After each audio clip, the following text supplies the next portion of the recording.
네, 우리가 지난 시간에 이제 22절까지의 말씀을 상고했는데 그 마지막 부분은 하나님께서 병상의 고통과 뼈가 늘 수심의 징계를 하나님께서 하신다 이겁니다. 누구에게? 그 마음에 식물을 싫어하는 자에게. 식물을 싫어한다는 것은 영적인 양식을 의미하는 것이죠. 하늘에서 내리는 신령한 만나를 싫어하는 거예요. 힘이 없다, 또 정욕이 약해진다, 이러면서 애굽에서의 양식을 소망하던 이스라엘 백성들과 같이 그 식물을 싫어하고 호는 변비를 싫어하고, 즉 때에 따른 하나님의 말씀, 그 때에 하나님께서 주시는 그와 같은 은혜의 말씀을 싫어하니까 하나님께서 그와 같이 징계를 내리신 거예요. 징계를 내리셨는데 그 뜻을 제대로 깨닫지를 못하고 전혀 열매가 되지 못하는 거예요. 살이 없다, 뼈가 그냥 드러났다. 21절 말씀이 그런 내용이죠. 그 하나님께서 징계하시는 뜻이 무엇인지를 전혀 깨닫지 못하고 그것을 통해서 도리어 원망하고 욥처럼 지금 그런 것이 욥이 자기는 의로운데 지금까지 이와 같은 재앙을 맞이할 만한, 재앙을 맞을 만한, 당할 만한 잘못을 한 게 없다. 그러한 자기에게 이와 같이 재앙을 내리시는 하나님이 오히려 불의하시다, 지금 이렇게 된 거거든요. 그러니까 전혀 지금 재앙을 통해서 이루시는 하나님의 뜻을 깨닫지 못하고 있는 거예요. 그러니까 어떻게? 열매를 맺지 못하고 있죠. 이렇게 피골이 상접한 유령처럼 되어져 있는 거예요. 그래가지고 어디로 가고 있어요? 음부의 구덩이로 거의 멸망하기에까지 이르렀다, 이런 뜻인 겁니다. 그럴 때 23절이 그거예요. 그럴 때에 어떤 때에? 그와 같이 하나님의 뜻이 무엇인지를 깨닫지 못하고 원망하다가 지금 거의 음부의 구덩이에 떨어질 정도가 되어져 있는 그러할 때에 만일 일천천사 가운데 하나가 그 사람의 해석자로 함께 있어서 일천천사 가운데 하나가 그 사람의 해석자로 있다라는 것은 하나님께서 지금 그에게 행하시는 역사가 무엇을 위함인지 깨우쳐 줄 수 있는 자를 말하는 거예요. 즉 하나님의 뜻이 무엇이고 욥에게 지금 무엇이 잘못되어져 있고 욥을 향하신 하나님의 뜻이 무엇인지를 그에게 깨우쳐 줄 수 있는 자, 그게 해석자거든요. 그런데 일천천사 가운데 하나가, 그럼 누구를 말하는 거예요? 주의 종을 말하는 거예요. 하나님의 뜻을 깨닫고 있는 주의 종이 그에게 이루어 가시는 하나님의 뜻이 무엇인지를 해석해준다, 깨우쳐준다. 그러한 자가 하나 있다면은 함께 있어서 그가 정당히 행할 것을 보일진데, 어떻게 네가 행하는 것이 정당한 일인지, 바르고 하나님 앞에 당당한 일인지 그것을 보여준다 이겁니다. 해석자가 있어서. 그렇게 되어진다면 네가 음부의 구덩이에서 나오게 된다. 이제 24절은 그런 뜻이에요. 그러면 일천천사 가운데 하나가 그 사람의 해석자로 있다. 지금 누가 이렇게 하고 있다는 거예요? 욥이 지금 그와 같이 음부의 구덩이에 빠져가지고 멸망하기에 이르기까지 있는데 완전히 그냥 멸망에 가까이 있다 그랬죠? 그 생명이 멸하는 자에게 가까워지느니라. 지금 멸망하기 직전에 있는 거예요. 그런데 누가 와서 이와 같이 하나님의 뜻을 지금 해석을 해주고 깨우쳐주고 하나님께서 그에게 이루고자 하시는 일을 지금 알려주는 자가 누구예요? 엘리후지요. 엘리후가 지금 알고 있는 거예요. 욥을 통해서 이루신 하나님의 더 큰 영광에 이르게 하시는 하나님의 뜻이 있음을 욥이 알고 있는 거예요. 근데 욥이 지금 전혀 그것을 깨닫지 못하고 재앙 가운데 멸망의 구덩이에서 지금 거의 그냥 음부에 떨어지기 직전까지 이르렀다. 그런데 엘리후가 와가지고 좀 뭘 알려줘요? 하나님이 욥에게 하시고자 할 일이 무엇인지를 지금 알려주고자 하는 거예요. 그런 자가 있다. 그런 자가 있다는 것이 뭐예요? 이게 큰 하나님의 은총이라는 얘기죠. 은총이라는 얘기. 오늘날로 말하면은 진리의 말씀을 깨닫고 하나님께서 온 세상에 이루어 가실 그 구원의 섭리를 증거해서 살리는 거예요. 다른 영혼들을 살리는 거예요. 다른 영혼들을 살리는 건 그런 해석자가 있다면 그것이 그에게는 큰 구원의 은총인 것이고, 그것을 통해서 어떻게 행하여야 할 것을 아주 바른 길을 보여준다 이거예요. 하나님의 뜻이 무엇이고 이러한 상황에서 당신의 믿음의 열매를 맺는 것이 어떠한 일인지를 그것을 알려준다. 정당하게 행할 것을 보여준다 이거예요. 누가? 해석자가. 그래서 지금 누가 그렇게 하고 있는 거예요? 엘리야가 그렇게 하고 있는 거예요. 진리의 말씀을 증거해주고 있다 이겁니다. 그러면은 그 빛이 지금 욥에게 비추고 있는 거예요. 욥에게 비추고 있는 거예요. 누가 등불이 되어져가지고 엘리야가 등불이 되어져서 요한복음을 보면은 5장 35절에 요한을 켜서 비치는 등불이라 그렇게 말씀하고 있죠. 예수 그리스도가 누구신지를 보여주고 있는 거예요. 드러내고 있는 거예요. 등불이 되었다 이거예요. 그럼 누가 등불이 되어 있는 거예요? 해석자가 등불이 되어져 있는 거예요. 그럼 그와 같은 하나님의 온전한 말씀을 듣고 깨닫고 또 그 신앙이 자라서 그도 또한 다른 생명들에게 그 빛을 전해줄 수 있는 자가 되는 거예요. 그때 되면 그것도 해석자가 되어지는 것이죠. 하나님께서 이 마지막 때 노아의 때와 같은 이때 하나님께서 이루어 가실 구원의 말씀을 우리에게 주셨잖아요. 그것이 등불, 빛이 우리에게 비춰진 거다 이거예요. 그러면 그 빛을 우리가 받아서 우리 신경 속에 또다시 7 등불이 켜져가지고 이제는 우리가 등불이 되어져가지고 비춰주는 자가 되어질 수 있다면 그것이 하나님께서 우리를 향하신 온전하신 뜻이고 정당히 행할 일을 우리에게 다 보여주는 것이 되어지는 거예요. 그러므로 오늘날 우리들이 하나님께서 진리의 빛을 비춰주시면서 이와 같이 해석자가 되도록 우리를 이끌어 가시고 있는 거거든요. 그럼 오늘날 이루어 가시는 모든 역사가 무엇을 위함이에요? 그것을 위함인 거예요. 이렇게 한 해석자로 세워서 다른 어둠에 속해서 아직 하나님의 뜻이 무엇인지를 모르고 방황하고 멸망의 구덩이에 빠져가고 있는 자들에게 빛을 비추어서 정당히 행할 것을 그들에게 알려주어서 그들을 그 음보의 구덩이에서 구원하는 것입니다. 마태복음 5장 15절 사람이 등불을 켜서 말 아래 두지 아니하고 등경 위에 두나니 이러므로 집안 모든 사람에게 비추느니라. 사람이 등불을 킨단 말이에요. 사람이라는 건 누굴 말하는 거? 주님을 말하는 거예요. 주님이 등불을 켜서 그 등불을 어떻게 한다? 등경 위에다가 올려놓으신대요. 어떻게 되어지면? 등불이 다 켜지게 되어지면. 그럼 오늘날 하나님께서 우리 교회를 향하신 뜻이 뭐예요? 등불을 켜고 계시는 거예요. 등불이 그래서 켜지면 어떻게? 우리의 집안 식구나 우리 이웃들에게 그 등불이 비춰지게 하신다 이거. 해석자가 되게 하신다 이겁니다. 그렇게 되어지면 24절 하나님이 그 사람을 긍휼히 여기사 이르시기를 그를 건져서 구덩이에 내려가지 않게 하라. 해석자를 통해서 그와 같이 빛을 비추어서 그로 하여금 영원한 멸망에 처해지지 아니하도록 그 구덩이에서 그를 어떻게 한다? 내려가지 않게 하라. 구원하신다 이겁니다. 하나님께서 그럼 치상에 이 병상에 던지신 이유가 뭐예요? 그를 더 온전케 하시기 위한 것이라는 말씀이에요. 그런데 이 욥은 지금 그것을 알고 있어요? 모르고 있어요? 모르고 있는 거예요. 누가복음 10장 30절을 보면 예루살렘에서 여리고로 내려가는 한 사람이 강도를 만나서 얻어맞고 거발 죽게 되었다.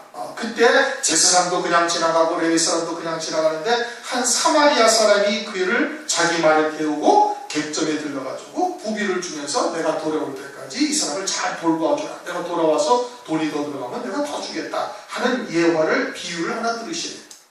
예루살렘이라는 곳은 뭐예요? 예루살렘이라는 곳은 하나님의 성전이 있는 곳이요 예루살렘에서 산다라는 것은 다윗의 기업을 받을 자라는 뜻인 겁니다. 그런데 그가 어디로 가고 있어요? 여리고로 세상으로 내려가고 있는 거예요. 세상이 좋아서 육에 속한 것에 참 마음에 뺏겨가지고 세상으로 내려가다가 하나님께서 그들을 내려가면 어떻게 돼? 그들 내려가면 영원한 멸망이죠. 구덩이에 빠져 영원한 멸망이 될 자를 하나님께서 강도를 붙이셔가지고 거반 죽을 정도로 얻어맞게 만들어요. 그래가지고 기어서라도 내려가지 못하게 만들어버리신 거예요. 힘이 하나도 없이 그냥 완전히 초죽음이 되도록 하나님께서 한번 맞도록 한 거예요. 그것이 하나님의 사랑이죠. 여리고로 내려가지 못하게 거반 죽을 정도로 만든 것이 하나님의 사랑인 거예요. 그렇게 해서 어떻게? 선한 사마리아 사람을 하나님께서 보내시는 거예요. 그 선한 사마리아인은 누구예요? 예수 그리스도를 말하는 거예요. 그리고 내가 돌아올 때까지 이걸 잘 보살펴줘라. 주님이 돌아오신다는 건 뭐예요? 주님의 재림의 때를 말하는 것이죠. 주님의 재림의 때 재림하실 예수 그리스도를 맞이할 수 있는 그와 같은 믿음의 믿음의 사람으로 그를 일으켜 세우라 이거예요. 그래서 부비를 거기다 준 거예요. 그러니 그와 같이 강도를 만나서 거반 죽게 된 것이 뭐냐? 하나님의 사랑이죠. 그것을 통해서 그를 온전케 하시는 역사다. 구덩이에서 건지시는 역사다. 이게. 그러면서 내가 건져서 그를 건져서 구덩이에 내려가지 않게 하라. 내가 대속물을 얻었다 하시니라. 대속물이라는 것은 그 사람의 죄 대신에 다른 것을 갖다가 그 죄값으로 대신 치르는 거죠. 대속물은 누구를 말하는 거예요? 예수 그리스도를 말하는 거예요. 예수 그리스도께서 우리를 위하여 모든 죄와 저주를 다 받으신 거예요. 대속물로. 그래. 요한복음 12장 24절을 보면 하나님의 밀이 땅에 떨어져 죽으면 많은 열매를 맺는다. 그와 같이 주님으로 인해서 우리로 하여금 산자가 되게 하시고 많은 열매를 맺게 하셨다. 그래서 주님이 그처럼 대속물이 되셨음을 말씀을 하고 있는 것이죠. 그렇게 대속물로 구원받은 자가 되어지면 어떻게 돼야 된다? 나처럼 또다시 그렇게 멸망의 구덩이로 예루살렘에서 여리고로 내려가고 있는 그와 같은 자들에게 하나님의 진리의 말씀을 증거해서 그들을 살려내는 것이 구원받은 자가 그러한 구원받은 은혜에 합당한 열매를 맺는 거예요. 응답을 하는 겁니다. 은혜의 응답을 하는 것이죠. 25절 그런즉 그 살이 어린아이보다 연하여져서 소년 때를 회복할 것이요. 말씀이 참 어렵죠. 그렇죠? 그렇게 구원받은 자가 되어지면은 그와 같은 구원을 깨닫고 그와 같은 구원받은 자가 되어지면은 살이 어린아이와 살처럼 된다는 게 아주 살이 피부가 연하여진다는 거예요. 아주 피부가 연하여진다 이거예요. 그러면 그것이 우리 육체의 살이 그렇게 연하여진다는 얘기입니까? 육체의 살이 그렇게 아주 어린아이 살처럼 아주 보들보들하고 아주 연하여진다 그런 뜻이에요? 아니죠. 그럼 육체의 살이 그렇지 않다면 어떤 살이 그렇다는 거예요? 속사람의 살이 그렇다 이거예요. 우리의 영적인 생명이 우리의 속사람의 살이 아주 연하여진다는 거예요. 그럼 아주 연하여진 것과 대비되는 반대는 뭐예요? 아주 굳은 살이 되어져 있는 거예요. 굳은 살. 딱딱해가지고 감각이 없는 거예요. 어린아이같이 연한 살은 뭐 조그만 것에 살짝만 긁혀도 금방 감각되어지고 아프고 그런 거예요. 다시 말하면 하나님의 말씀에 의해서 조금만 긁히기만 해도 금방 감각되어져서 예민해가지고 무엇이 잘못되어져 있는데 이것이 지금 죄인지 아닌지를 금방 깨닫는단 말이에요. 그런데 굳은 살이 돼가지고 단단해지면은 그냥 찔려도 잘 감각이 없어요. 그렇잖아요? 여러분 태권도 하는 사람들이 주먹으로 막 치잖아요. 막 손바닥으로 막 치면 여기에 그냥 굳은 살이 꽉 박혀 있어요. 칼로 베도 아픈 줄도 몰라요. 완전히 굳어버리면. 그렇잖아요. 그것은 하나님 앞에 합당한 것이 아니다 이거예요. 이와 같이 온갖 환난과 고난을 통해서 거듭 죽게 되어졌던 자가 구원받아서 하나님의 생명의 길을 걸어가게 되어진다면 그러면 그 살이 아주 예민해져서 하나님의 말씀에 영적인 감각이 예민해져서 조금만 상치기가 딱 나도 금방 깨달아서 하나님 앞에 딱 무릎을 꿇게 되는 거예요. 고린도후서 1장 8절을 보면 우리가 아시아에서 바울이 그렇게 고백하잖아요. 아시아에서 환난을 당했는데 그 환난이 마치 사형 선고를 받은 것 같고 죽음 앞에 일보전까지 간 상황이었다. 그것을 우리로 하여금 자기를 의뢰하지 아니하고 오직 하나님만을 의뢰하게 하리 함이니라 그렇게 말씀하고 있어요. 그럼 그와 같은 환난을 통해서 어떻게 하는 거예요? 자신을 완전히 버리고 천지의 주제가 되시는 하나님만을 의뢰하게 하려 한다. 그러니 하나님이 어떠한 말씀을 하시는가, 지금 이 상황에 하나님께서 내게 무엇을 원하시는가, 하나님의 뜻은 무엇인가, 내가 오늘 혹시 발걸음이 하나님과 거스는 다른 곳으로 가지 않았는가, 늘 영적인 감각을 늘 예민하게 두고 있는 거예요. 그런 신앙은. 죽음에서 나온 신앙은 그와 같이 오직 하나님에게만 초점을 맞추고 하나님의 뜻이 무엇인지만 열심히 그 분에게만 초점을 맞추는 거예요. 그리고 뭔가 조금만 거스리면 바로 돌이킨다 이거예요. 그것이 어린아이의 살과 같이 영적인 감각을 예민하게 가져서 조금만 긁혀도 금방 깨닫고 하나님 앞에 딱 돌이키는 이와 같은 신앙의 모습이 될 것이다 된다는 것을 말씀하고 있는 거예요. 우리가 그래야 되는 거예요. 우리의 신앙이 하나님께서 계속해서 말씀하시고 또 때리고 또 징계하시는데도 이게 무엇인지를 몰라가지고 계속 그냥 무감각하게 있다면 그것은 아주 패역한 자인 거예요. 이사야서 1장 5절을 보면 이렇게 말씀하고 있어요. 너희가 어찌하여 매를 더 맞으려고 더욱더욱 패역하느냐. 온 머리는 병들었고 온 마음은 피곤하였으니 얼마나 하나님 앞에 얻어맞았는지 온 머리가 다 멍들었다는 거예요. 그렇게 그렇게 맞아도 이게 왜 하나님께서 징계하시는지를 전혀 깨닫지 못하는 거예요. 왜? 완전히 논리마처럼 굳어져 버렸으니까.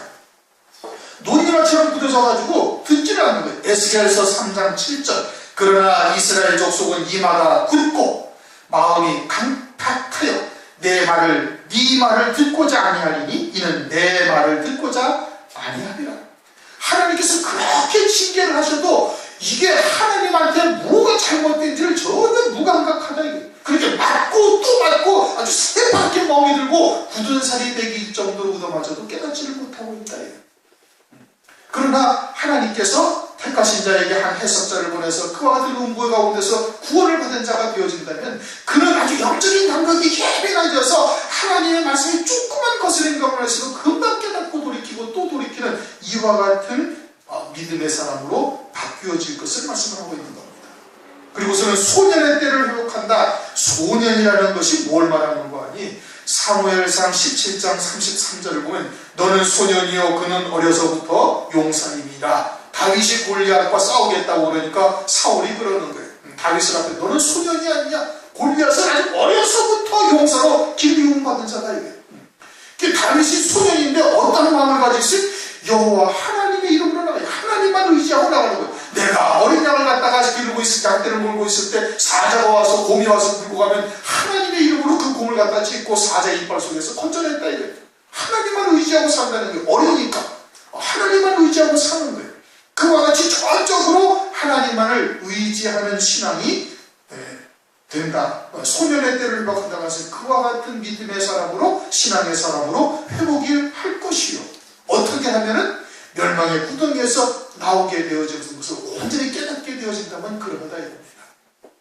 그러면 이제 우리를 돌아보면은 마지막 때가 어떠하다고 그랬어요? 노아의 때와 같다. 사람들이 홍수가 나서 다 멸할 때까지 어떻게 된다?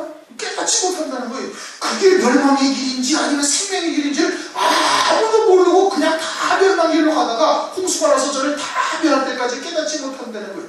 비록 우리가 여러 가지 징계나 징벌을 당해가지고 무슨 실상에 그냥 병상에 갔다가 고통과 뼈간들 수심의 징계를 받는 것은 아닐지라도 그럴지라도 그와 같이 멸망의 길 가운데서 우리가 구원받은 존재라면 우리의 살이 어떻게 돼? 연해져야 있어야 될 것이고 그리고서는 소년의 때로 회복이 되어져 있어야 마땅한 거예요. 굳은 살이 내 옆에 계셔가지고서는 아무리 얻어맞아도 하나님께서 여러 가지로 책망하시고 권면하시고 그러는데도 깨닫지 못한다면 그거는 무감각한 자가 되는 것이고 결국 그러다가 그냥 이사야서 1장 5절 말씀처럼 그냥 얼마나 더 맞으려고 그렇게 폐역하고 또 폐역하느라고 책망받는 자가 되는 것이죠.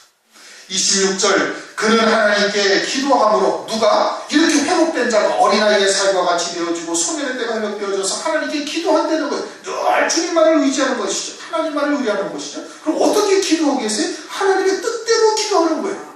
그리고 하나님께서 어떻게 하신다? 하나님께서 은혜를 베푸신다 이거예요. 그리고는 자기의 얼굴을 즐거이 보게 하시고 하나님께서 기꺼이 당신의 얼굴을 보여주신다는 거예요. 그럼 하나님의 얼굴을 진짜로 봐요? 예수 그리스도의 얼굴에 나타난 하나님의 영광의 빛을 보게 하는 거예요. 아주 순전한 어린아이와 같은 신앙이 되어지면 하나님께서 영광을 더하게 하시는 은혜를 베푸신다. 이게 그 얼굴을 보여주는 거예요. 그것도 기꺼이 아주 즐거이 하나님께서 보여주신다는 거예요. 그것은 영광을 더하게 하는 은혜를 하나님께서 베풀어 주시고 그 사람에게 그 의를 회복시키느니라. 그 의를 회복시킨다는 것은 그 이전보다 더 큰 영광으로 하나님께서 하나님의 의의 열매를 맺을 수 있도록 하나님께서 회복시킨다 이거예요. 그러면 그가 사람 앞에서 노래하며 이르기를 내가 전에 범죄하였다. 누구를 말하는 거예요? 욥이 이렇게 될 것을 말하는 거예요. 범죄하였다라는 것은 하나님께서 지금 여러 가지의 재앙을 내리셨지만 그 재앙이 욥을 하여금 망하게 하고자 하는 것이 아니었단 말이에요. 그런데 욥은 지금 잘못 알고 있는 거예요. 자기는 지금 전혀 의로운데 하나님께서 까닭 없이 의로운 나를 이와 같이 재앙을 내리셨고 그러니 결국에는 어떻게 됐다? 하나님이 불의하신 것이 아니냐 하는 지경에까지 낙담하고 원망하다가 완전한 멸망의 구덩이에 이를 정도까지 되었다 이게. 그게 범죄했다 이게. 그래서 바꾸었다는 것은 옳고 그름을 바꾸었다는 거예요. 이것이 하나님의 사랑인데, 엘리후가 보기에는 하나님께서 더 큰 영광에 이르게 하시기 위한 하나님의 사랑이라는 거예요. 그렇잖아요.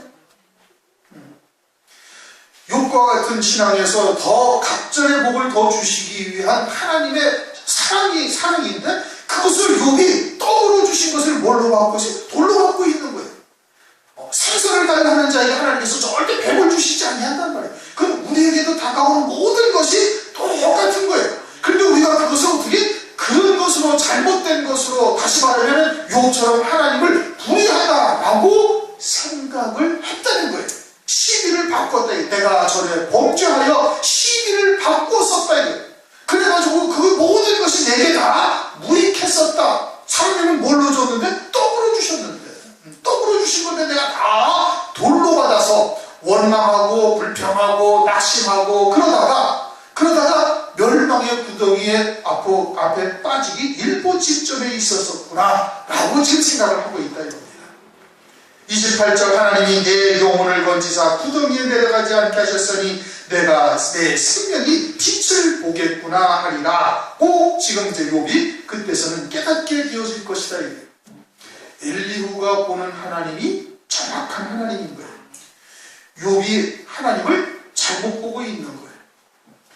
그것을 지금 욥이 그와 같이 멸망의 길을 가는 자에게 엘리후가 하나님께서 해석자를 하나님께서 보내셔가지고 그를 사망의 음침한 구덩이에서 그를 건져내신 거예요. 그래서 그와 같이 구원받은 이후에는 어떻게 된다? 구원받은 이후에는 참으로 어린아이의 살과 같은 그와 같이 연한 피부가 되어질 것이고, 그리고 소년의 때와 같이 오직 하나님만을 의지하는 그와 같은 신앙으로 회복되어질 것이며, 그리고서는 그가 하나님께 이와 같은 감사와 찬송으로 영광을 돌리게 되어질 것을 지금 이 엘리후를 통해서 지금 보여주시고 있는 겁니다.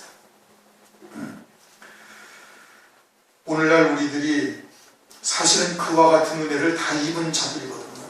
그런데 이렇게 감사를 지금 못하고 있는 것은 무엇인가? 그것은 아직도 우리가 하늘에서 예비하신 영광이 무엇인지 그 실상을 정확하게 믿음으로 받고 있지 못하는 것이 첫 번째고, 그 다음에는 아직도 육신에 속한 부분들이 많이 있어서 세상에서의 무언가를 자꾸 기대치를 갖고 있기 때문에 그러는 거예요.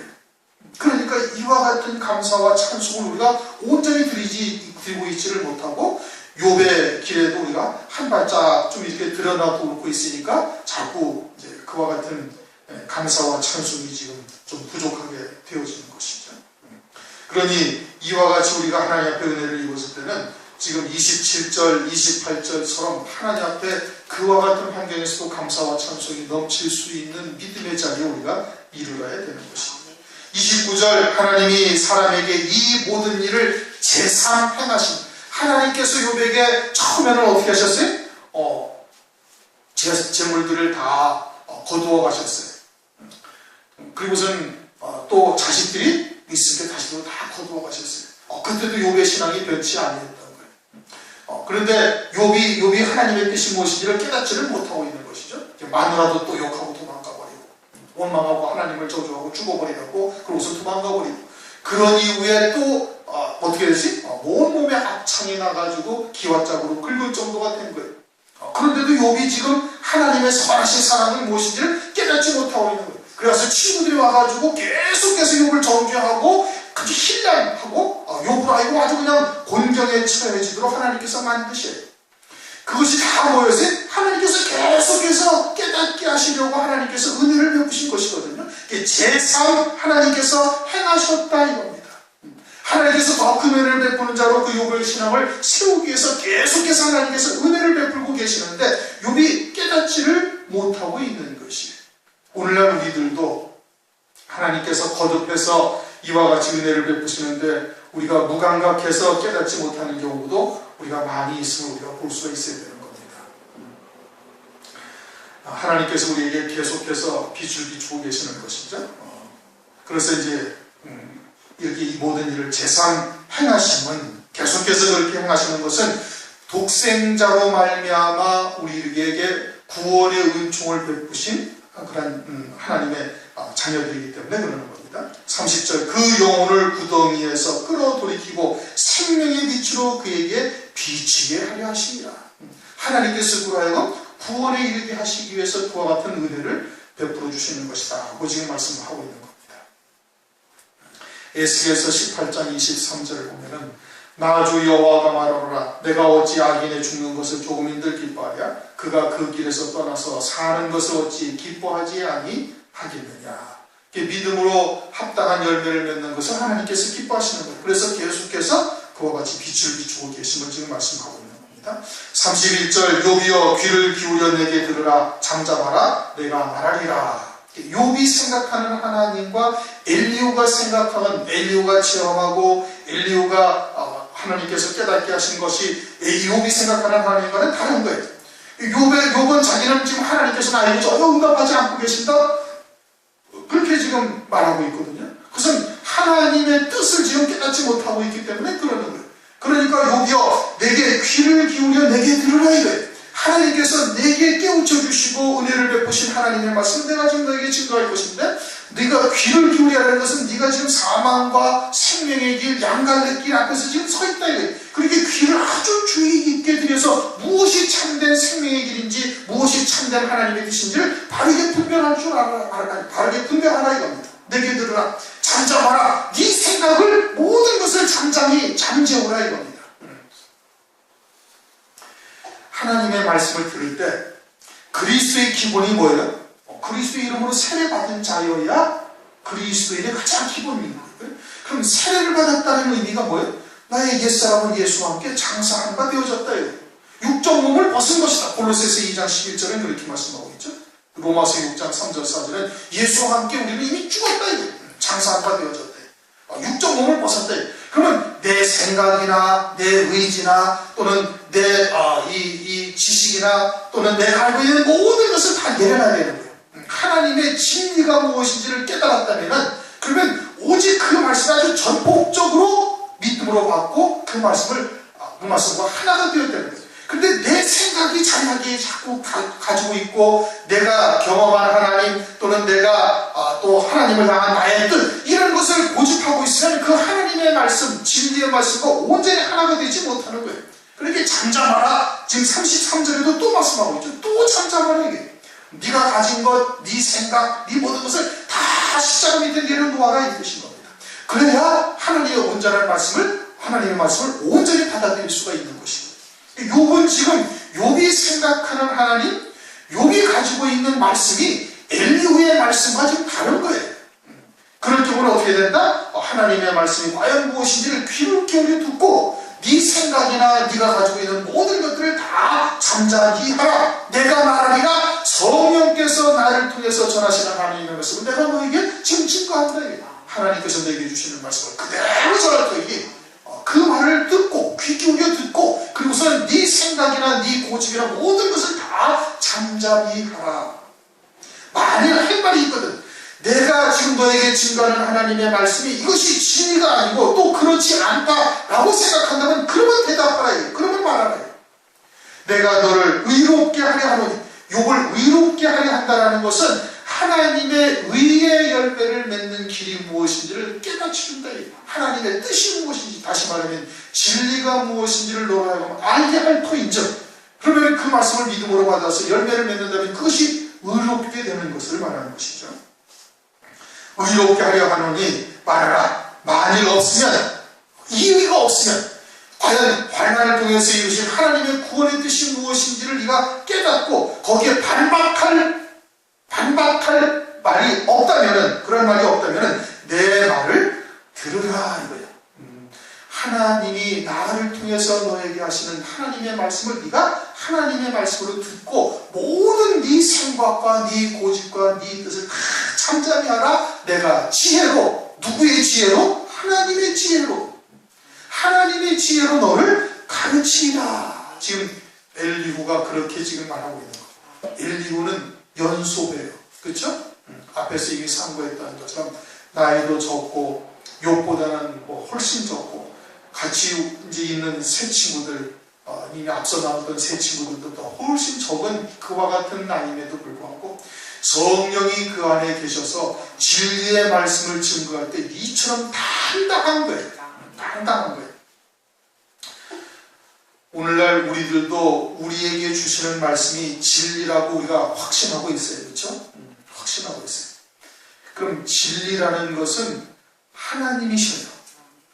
그 말씀이, 그 뜻이 하나님이신 거예요. 그러면 그 말씀을 우리가 믿음으로 받았으면 하나님이 우리 안에 지금 함께하고 계시는 거예요. 전능하신 하나님이 우리 안에 함께하고 계신다 이거예요. 그러면은 엘리후가 연소하고 인생의 경험도 짧고 그러지만은 자기보다 연배가 많고 백발이고 인생에 많은 경험과 연륜이 쌓여있고 하나님과의 체험도 많이 있다는 하든 이와 같은 욥이나 새 친구들 앞에서 내 말을 들으라, 귀를 기울여 내 말을 들으라, 잠잠하라, 만일 할 말이 있거든 대답하라. 그러나 내 말이 옳다고 생각이 되어진다면 환난을 통해서 이루신 그러나 하나님의 구원의 말씀이 그것이 온전한 생각이 온전한 하나님의 뜻이라고 생각이 되어진다면 그러면 귀를 기울여 듣고 잠잠하라. 내가 너를 가르치라고 당당하게 말하고 있어요. 그건 누구로서 말하는 거예요? 하나님으로서 지금 성령으로서 말하고 있는 거예요. 여러분들이 그와 같은 하나님의 말씀이 우리에게 있다. 그것이 진리의 말씀이라면 누가 지금 우리 안에 계신 거예요? 하나님이 계신 거예요. 우리 외적인 모습은 별로 별 볼 일도 없고 세상에서 알아줄 만한 뭣도 없고 아무것도 없지만 우리 안에 하나님이 계시다는 이 어마어마한 은혜를 여러분들이 감사하시고 어디서든지 이처럼 당당할 수가 있어야 되는 거예요. 가진 자든 또는 세상에서의 어떠한 자든 그런 거에 굴하지 않냐고 당당할 수가 있어야 되는 거예요. 그 자긍심이 있어야 세상을 이길 수가 있는 거예요. 그냥 나가면 왠지 작아지고 왠지 뚫어들고 그래가지고는 아직 하나님의 말씀이 내게 전혀 믿음으로 자리하고 있는 것이 아닌 거예요.